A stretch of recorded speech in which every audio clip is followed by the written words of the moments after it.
What is up, everyone? I am Charlie Shrem, and you are listening and watching another epic episode of Untold Stories, where together, twice a week, we get to dive deep with some of Bitcoin, crypto, Web3, the tech, really anyone that I meet that's really cool along the way. Those who are building, those who we know, those we don't know, to truly understand how this whole movement came to be, where we are right now, where we're going. And I love how, like, over the course of, we're almost tagging episode 300. I think this is going to be maybe episode 290 something. We've kind of been together during bear markets, bull markets, sideways markets. We've been together during days that we thought this whole industry was going to collapse. We've been together on days of euphoria.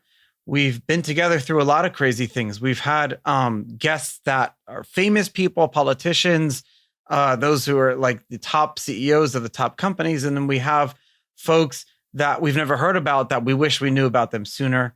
And then we have like my guest like today, who's actually going to be coming to us pseudo-anonymously, and his company and his project and his background is super cool. I just want to say thank you.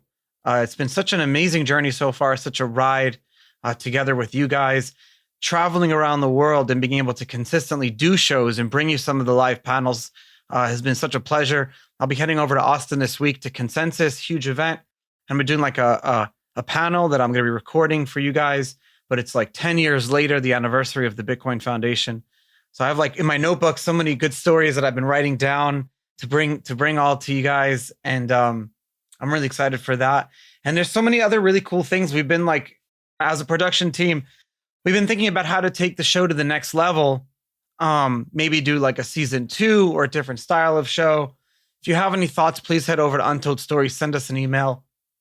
I definitely want to hear from you guys because that's the only feedback we get on Twitter and everything the like. Thanks to those who've been leaving us reviews. We've been in the top 10 and top 100 charts in almost every country in the world in the past 3 years. So thank you to you guys. Like, honestly, I've never had more fulfilling work in my life than doing this show and bringing this to all of you. Something really cool happened, super cool this week. I'll tell you guys in a second, but let me just introduce to my guest. He goes by 0xDorsal, or for the sake of the show, we'll call him Dorsal. Thank you so much for coming on Untold Stories today. Hi, Charlie. Thanks for having me. Excited to be here and amongst, a great lineup I see that you have regularly every week. It's great to see that, you had Michael Turpin before, who's pretty awesome in person, and just excited to be, following here. He's like actually one of those people that I will travel to go hang out with him. And he's like, I sit in silence in the room and just listen to him talk and see the different types of projects and companies that he's involved in. So it's definitely such a pleasure. You are the pseudo-anonymous founder, co-founder of Integral. It's really cool when we're doing the research about it. From what I understand, the world's first blockchain, built from the ground up protocol for large orders. And we'll talk about how it's important for like crypto trading nowadays. But I want everyone to keep in the back of their head how this type of technology can be applied to anything that really requires like moving large assets or small assets without moving the market. It could be really anything, like securitized or liquefied versions of anything. Your background as a hedge fund manager positions you well to move over from traditional finance to DeFi. And this is kind of really cool because you've built this out efficiently to execute large orders. You guys are a self-funded core team. You have startup founders, mathematicians, crypto investors. You have all different data scientists. You have a great group of people you've been backed by. Now you've been backed by Framework Ventures and Polychain Capital.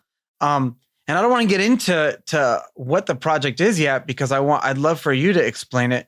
But really, what was that moment for you that you decided to start a new company? Because it's really like a very stressful thing, as you know. Yeah, I think thanks for that overview intro, Charlie. I'm glad you read up on things, and we can totally clarify and double click onto any of those things there you mentioned. But yeah, to answer your question, when kind of how do you decide, to start a company, or when is it, or how does it come about? Um, I mean, the way we did it with Integral was really just starting out poking around DeFi 1.0, right? So actually, for me personally, it was coming from being pinged and sent a link to Uniswap V1 before anyone knew what that was. This might have been around Oh wow. late 2019. And so, and actually, a very early Ethereum friend of mine, he sent this to me. I was like, hey, this might be interesting. Go check it out. Do you think it's interesting from a crypto hedge fund point of view, as a possible source of returns, or somewhere where you could trade or do something interesting from a asset management point of view? So I was like, okay, Uniswap, what's that? Um, and the rabbit hole kind of started from, going down the rabbit hole started from there. So that's sort of, it wasn't the moment that Integral started, but it was the moment of starting to figure out, hey, I myself have been in the space since about 2013, 14, and mostly just wearing the um, crypto hedge fund kind of like Yeah. trader hat, right? So um, we saw kind of a lot of us who've been in this for several cycles. We've seen what kind of 2017, 18 did with really just starting to create value on chain for stuff like Ethereum, right?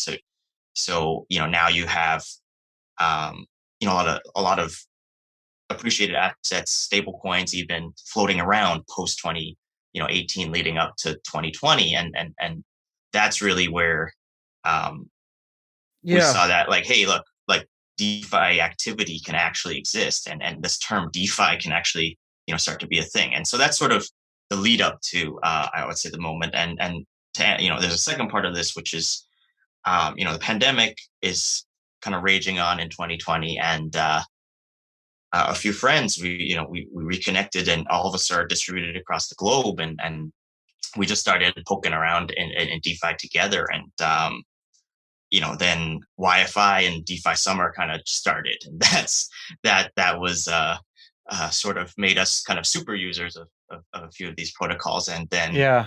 And then we started to um, sit back a little bit after a few months of that, and say, hey, um, do we have any problems that we face that we would want to address or even start working on? And that's really where one of the problems that came up was just trading efficiently on chain. What year was Compared, this? this was in middle of 2020, so um, around July, August of 2020. Okay, so you're giving me a good opportunity to get big picture here. If we look back at, there have been very pivotal moments in the history of Bitcoin and crypto that have been like watershed moments, and they happen every year, every 6 months or whatever it is. Satoshi white paper, Ethereum launching.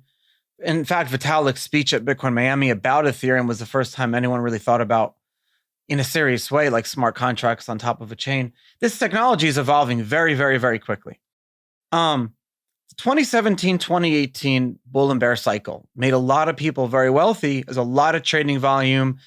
Fortunes were made and lost, but it was like the first time that we kind of crypto came out. A lot of people joined the industry back then. A lot of people rejoined the industry in a very big way. But that cycle largely took place on centralized exchanges.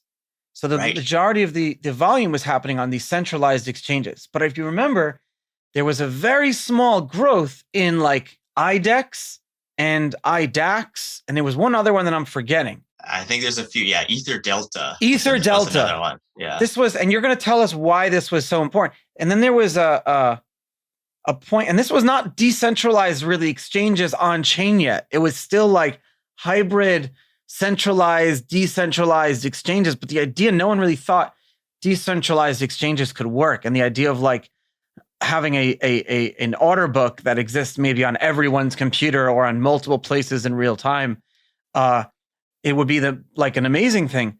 Now, fast forward to 2020 to 2022, that crazy cycle. I mean, most, if not all, tokens were purchased on like Paraswap, my sponsor, Uniswap, a Pancake Swap, all these different places, Binance Swap, So why was Uniswap a watershed moment? What did Uniswap do that these other like IDEXs couldn't do, and why? Like, tell us more about, fill in the missing pieces for me. Yeah, first of all, Charlie, I love you framing this way because it's really a story of like, hey, technology came first, and then um, we discovered kind of from a market's point of view what is possible around Yeah. that tech. So really, um, the idea kind of birth of the idea behind Uniswap, I think a lot of folks in this space, I mean, I would love to pinpoint it back to a Vitalik Buterin post. I think it was on like, yeah, the Reddit part of Ethereum, Ethereum part of Reddit, where he was just like, hey, what if through this, for most part, static math equation, we can start pricing, assets and not rely on the dynamic, for example, the dynamic whims of market makers, having to go in to create the tops of these order books, right? Um, so you're hearkening back to when people thought, hey, let's duplicate what the Coinbases, the Binances are doing, and can we just duplicate that order book structure onto directly on Ethereum? And that was kind of the shortcomings, exposed the shortcomings of that approach, when we saw the IDEXs and Etherdeltas and these types of first gen centralized exchanges, decentralized exchanges. I'm What? sorry. Yeah, it's going back And to like the Mt. Goxes and the Bit Instance and the early yeah, days of Trade Hills and all the early Bitcoin exchange. Essentially, on these centralized exchanges, everyone deposits their dollars, euros, and their Bitcoin and their cryptos, and it's a software version of a guy yelling out who wants to buy, who wants to sell, and it's just faster, more efficient. People put up how much they want to buy and how much they want to sell for, and this like centralized order book, if you will, is doing the work and doing all the exchanges. And everyone yeah, was focusing on these, like, how do we make centralized exchanges more efficient? But then somewhere along it was like, hey, what if that whole order book process could be more transparent and could be done like on a blockchain, kind of how blockchains work? right, right. Yeah, and so the shortcoming So was we cool. can't just duplicate the old style, right? And Why this is not? where some of the problems of in the 2016-17 iterations of let's put order books directly on Ethereum is um, the fact that front running is quite prevalent. Oh, yeah, good point. It's still an issue today. So the fact that every little change you want to do, kind of basically to your what we call maker orders. So basically, when you're providing liquidity to the order book, but you're not like taking liquidity out, so you're not actually trying to execute right away. You're trying to almost like be a market maker. So this is typically known as limit orders or maker Yeah. orders. Um, you do have the option actually as the user to retract that order, to cancel that, or take it back or roll it or adjust it. And the problem is that this problem still exists, of course, on EVM. But the problem is when you make that submission to cancel, typically this is visible. So anybody who kind of wants to get a little bit of extra information can actually just watch this happen and decide, hey, I'm going to bid more gas than this guy was going to cancel. So that means I'm going to hit his order. Right. So this is not, it's not so easily Wow. I mean, that's a visible. perfect example of how Yeah. these markets get manipulated. And it doesn't cost a lot of money. Like anyone with $5 million to throw around could in a very smart way, not lose their money and then affect 90% of these token markets. Yeah. So this is actually still an issue today. And if any Oh of my your gosh. listeners are even with what happened with AMM, so automated market makers, which is basically saying, hey, instead of having these individual people's orders form the order book, let's just have this one simple construct called a pool. And depending on how much you deposit pro rata, you have a pro rata share of the pool, right? So if the pool is 10 million and 1 million of that was you have 1/10 of the pool. And, as people deposit more, your share kind of fluctuates as well. Um, and the price is actually cleared by, on Uniswap, the price is cleared by basically this math equation, right? So, um, what that means is basically the overhead of running that order book used to be a lot of gas and a lot of very specific actions needed to be taken to keep the price kind of tight and efficient and keep sufficient liquidity within kind of the most frequently traded Yeah. prices, right? So This is actually so cool. this starts to actually look like the the concentrated liquidity like Uniswap V3 that kind of sort of almost like a step back to what we wanted kind of in the space generally, right? Like so Uniswap V2 was this kind of landmark watershed moment where it was like, hey, and anybody can democratically be this market maker just by depositing funds. This math equation is going to actually do the setting of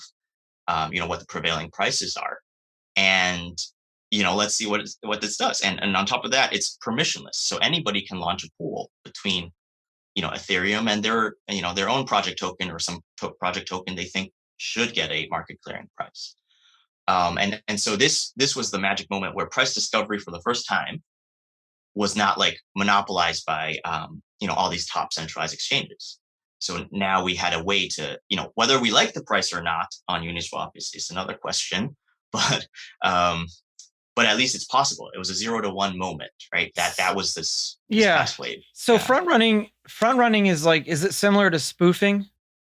I would say they're cousins of each other. Okay. So, So front running still happens, right? On in this Uniswap universe, right? In on all the decentralized exchanges today. And simply, that the most common way on chain comes from, minor extractable value, also now known as maximal extractable value for things that are moving towards proof of stake. Um, and basically, what it means is, look, there's like a lot of value happening in these, for example, Ethereum transactions. And inside each transaction actually is like a financial meaning, right? So, like Charlie, you could be trying to trade. You want to buy like 50 ETH, kind of in one of these next transactions. But if somebody sees this going through the mempool, right, and they can actually um, deduce kind of the yeah. next state of the market that's coming because of your order about to be processed. So because all the everything's happening on chain, all the cancellations, all of the order editing, people can get it's all transparent. It's all transparent. But then if you go back to like things being not transparent, you get back to centralized exchanges. We need to move forward. So it's like, how do you solve these problems, but on chain? And so effectively, how does Integral solve all of these problems by kind of batching things into large orders, but still on chain? Yeah, happy to dive into that there. So first of all, this is a whole issue that lots of smart people are working on in the field, like within the Ethereum ecosystem and around it. Our approach is actually firmly at the DApp layer. So, as we think of ourselves as, we're building custom tailored solutions for traders, right? So like making the trader experience better and pushing that from a technology point of view, pushing the frontier of what traders can do directly, in this transparent universe. So BB, for example, Vitalik, back in the day, he predicted, look, Uniswap, something like Uniswap is going to arise, and but also for price discovery, but also there's going to be needs for other specialized types of trading, like large orders, specific and explicitly he actually basically predicted, hey, somebody's going to work on this, and we sort of accidentally ended up there. And we have this whole actual Ethereum research post that further discusses it, and happy to give you guys the link later. But basically, we're building these custom tailored solutions for traders. And one of the things we didn't like about trading on chain is the fact that, look, if you just want to sell like 100 ETH right now, you don't have that many options. You can dump it all at once in one point in time.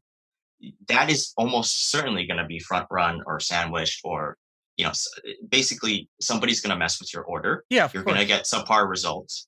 And then You can use like Paraswap or 1inch or one of these other like aggregators. right, so aggregators just help you break up your orders. They're still happening, as soon as possible, but they're splitting it like almost like horizontally across other DEXs and market makers in the Okay. space. So when I go to like I go to my OTC provider and I'm telling him, hey, I want to sell a basket of Ethereum, he'll ask me, okay, what's your minimum price and how long of a time frame? And so what they're doing is they're slowly leaking it into the market, but they're keeping most of it still off chain. Is that what's happening? Yeah, so OTC brokers basically they do that, and they actually they typically route your orders directly to their favorite centralized exchanges. I know, gasp, right? Yeah. But that's what OTC traders do. They have they typically cut very great deals to have really favorable fee structures. So we're talking, single digit basis points, or even well lower than that. Yeah, it makes it And easier. and what they do is they promise or try to commit to a certain target for trading every month with their favorite all the big exchanges in the space participated on the back end side of the OTC business this way. And so the brokers just facilitate this kind of the customer relationship. But it's still software at the end of the day. In fact, Yes, the they're OTC algos. traders probably would benefit using your software as opposed to being on the exchanges. Exactly. Yeah. And my this is a whole roundabout way of getting to this, but so Integral is here to basically be an on-chain on-chain transparent OTC protocol. So it gets you the same uh, kind of gives you the same trading experience that the back end of a OTC desk would be getting you. So what we actually do is, to solve the front running problem, we just say, hey, we don't care about all these arb bot traders, right? Arbitrage bot traders and other bots that are trying to snipe kind of transactions. What we're doing is saying, hey, if you trade on Integral, we want the benefits of this system to be for organic traders and organic LPs. And notably, you'll notice not mentioned in this population are these sophisticated arbitrageurs and bot traders. So the idea is those three parties exist and kind of have to share the benefits of systems like Uniswap or Sushi Swap, or Pancake Swap, or any of the Uniswap style systems. Um, in our system, you have to organically commit to trading, and what that involves is saying, "Hey, I'm actually committed to settling my trade against this pool, against the Integral pool, at over the next T minutes."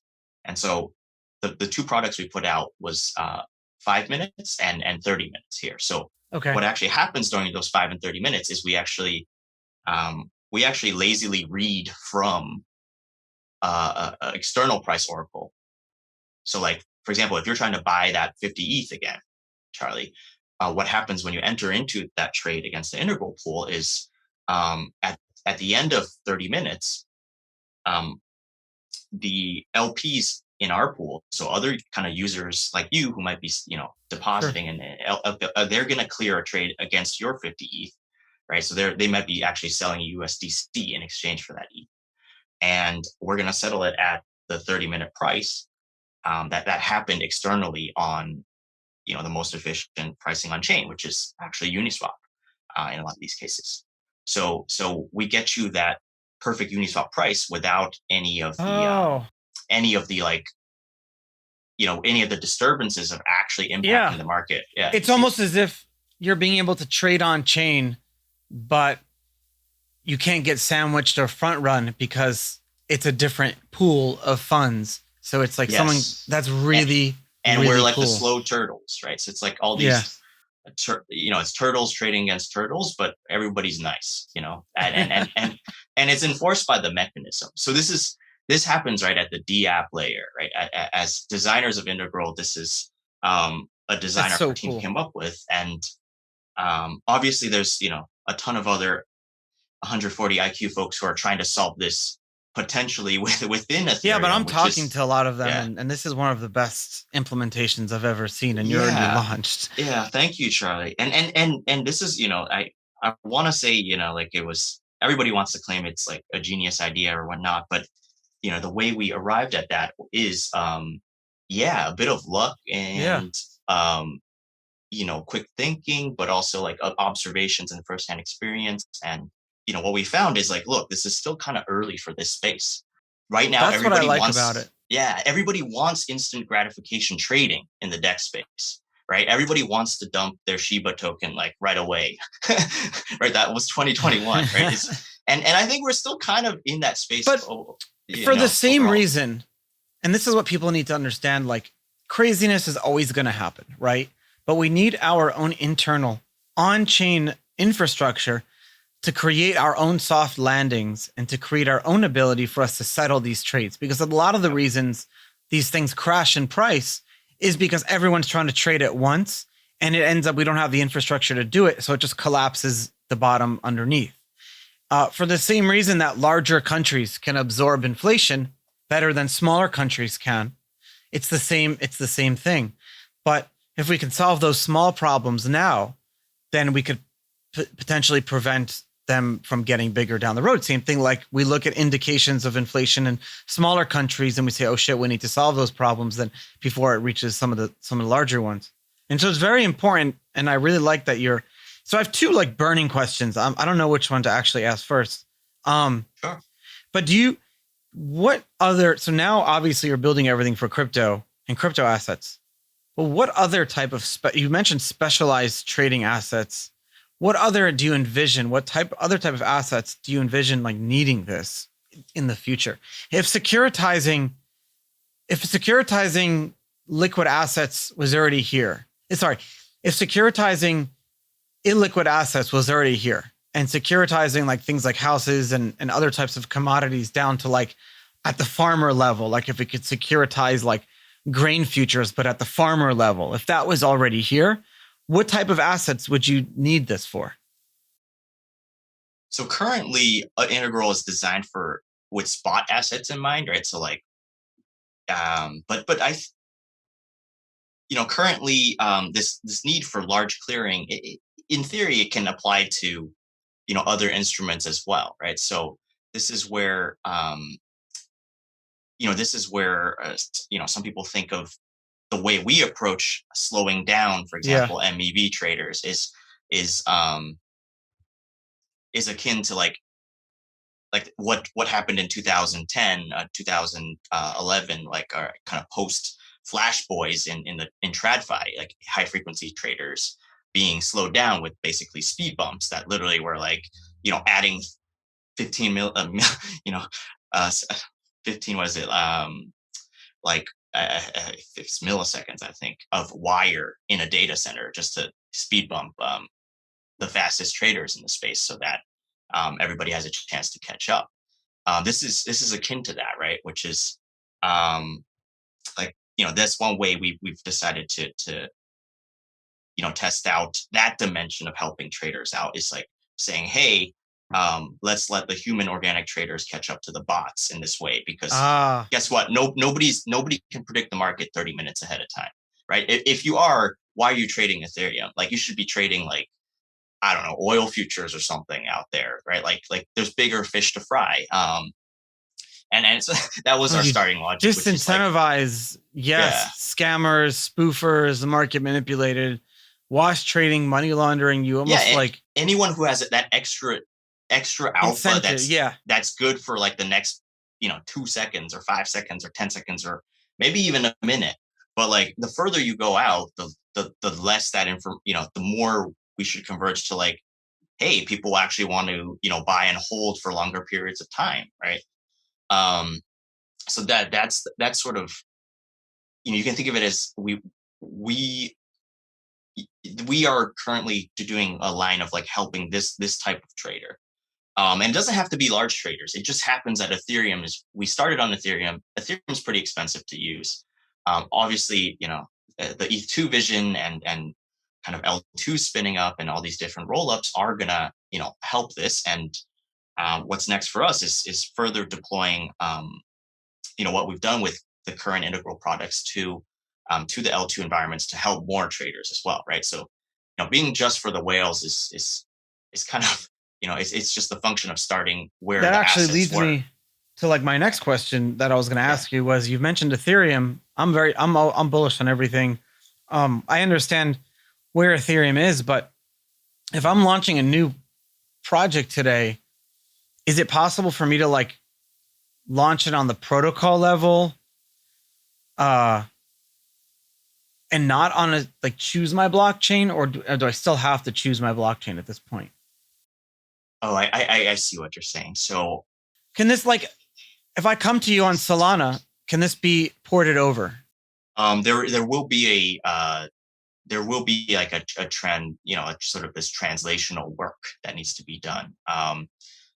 There are a lot of great builders out there who are building almost like infra for devs that will allow,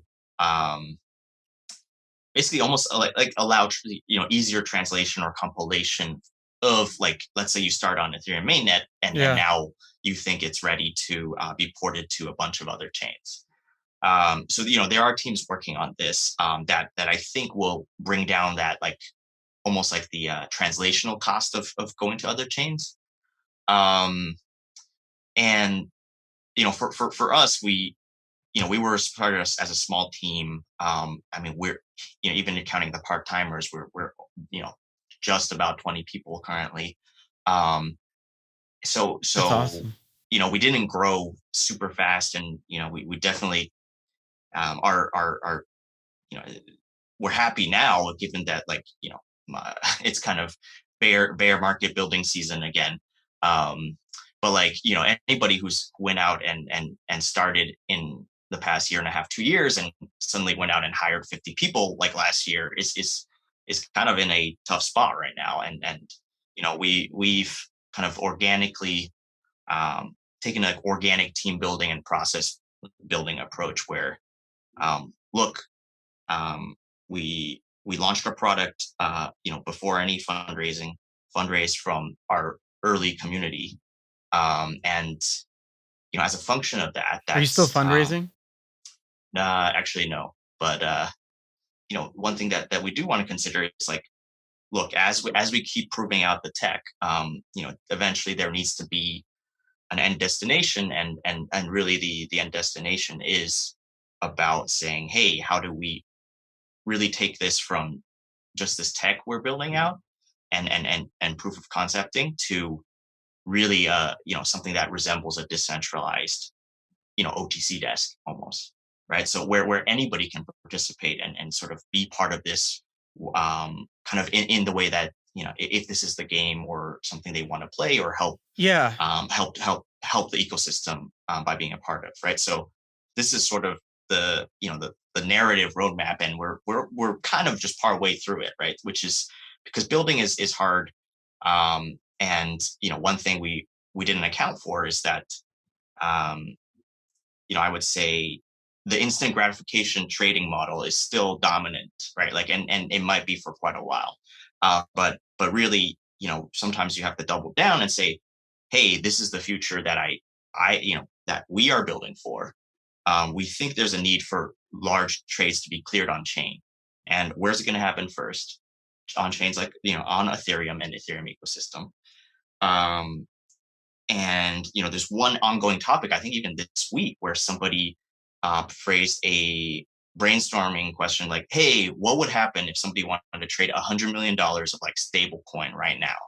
Like, and the result, there's this whole discussion on Twitter, and shout out to, I think his name is Tencent, who's in our community, and he said, hey, guys, they already built Integral HQ at Integral HQ. Like, they just needs more liquidity. And I'm glad we're getting closer to being that solution when the space needs it.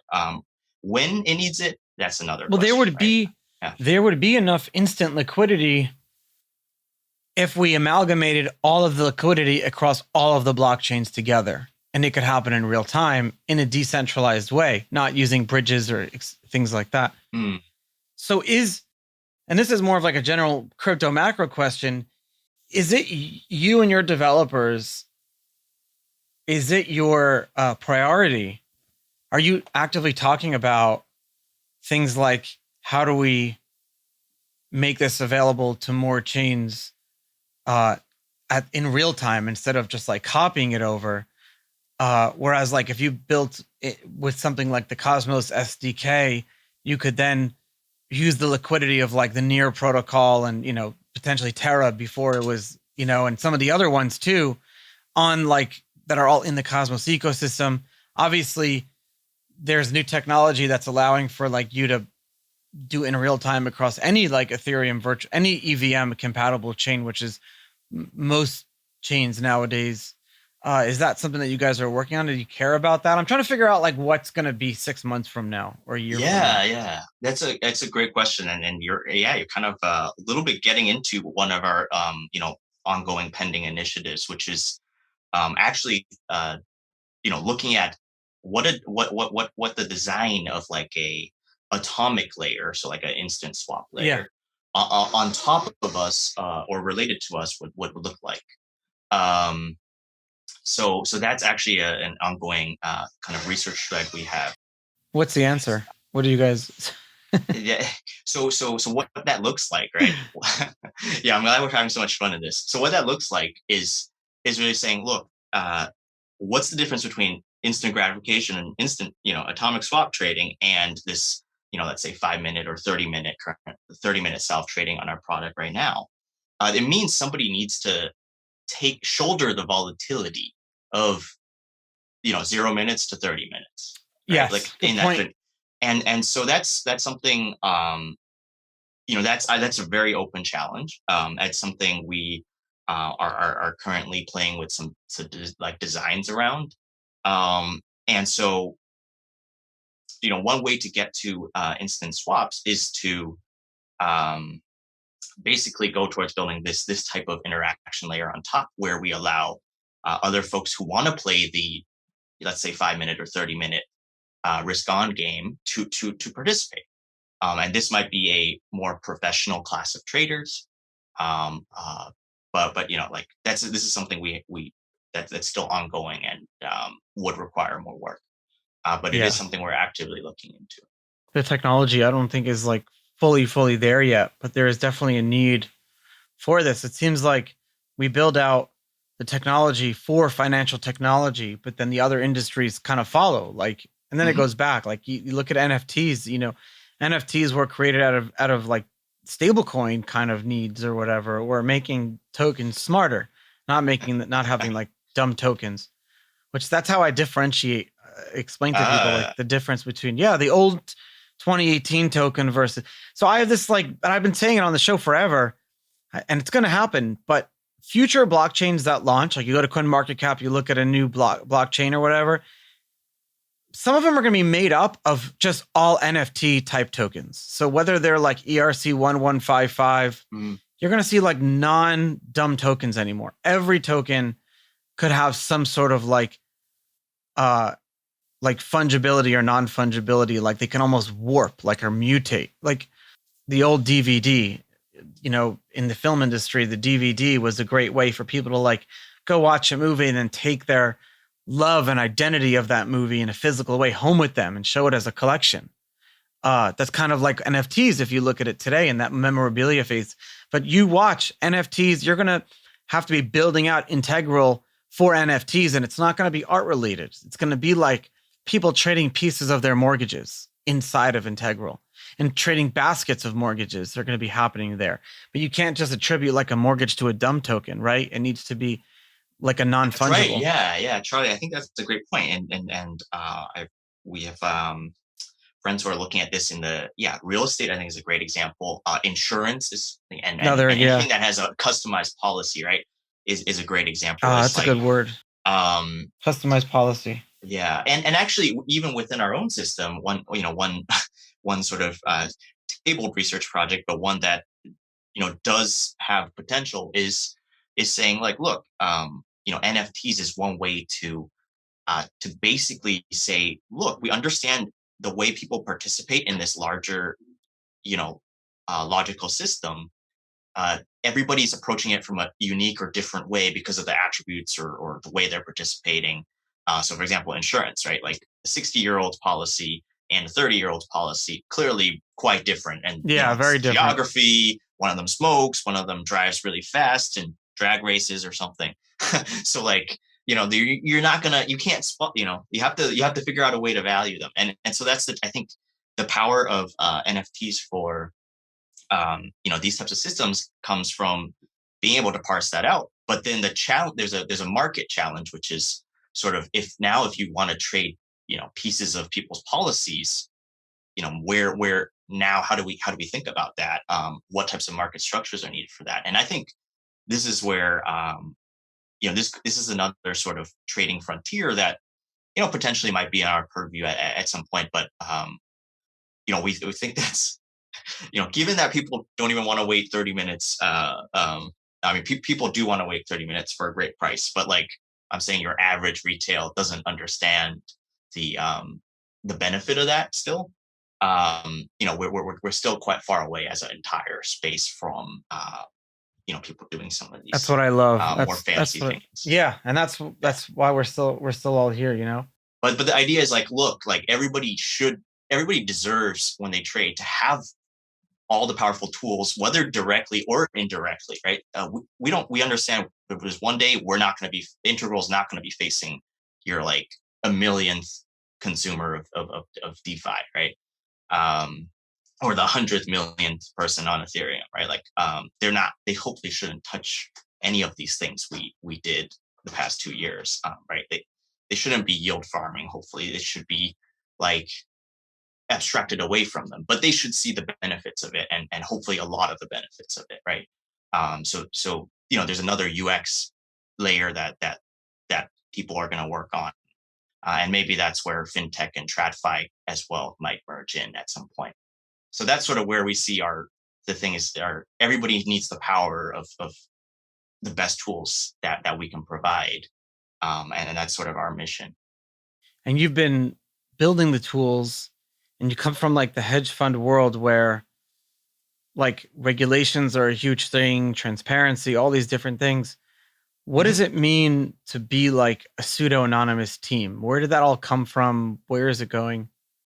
Yeah, that's a question a lot of people kind of have, and even since the beginning when we first launched our Discord, and almost 2 years in, we sort of like ask the question, hey, well, why did Satoshi, Nakamoto himself choose to be anonymous? I love this question. Or maybe, we shouldn't say himself because, I'm a big Shakespeare fan. So there's this whole who is Shakespeare or who was Shakespeare debate in the literature field. And one of the theories is Shakespeare was a committee or a consortium or a federation of great writers or, whoever. And there's all these different theories. And so I think, so, for building the heart of decentralized systems, right? Like we shouldn't put our identities at the center of these systems that should go far beyond us, right?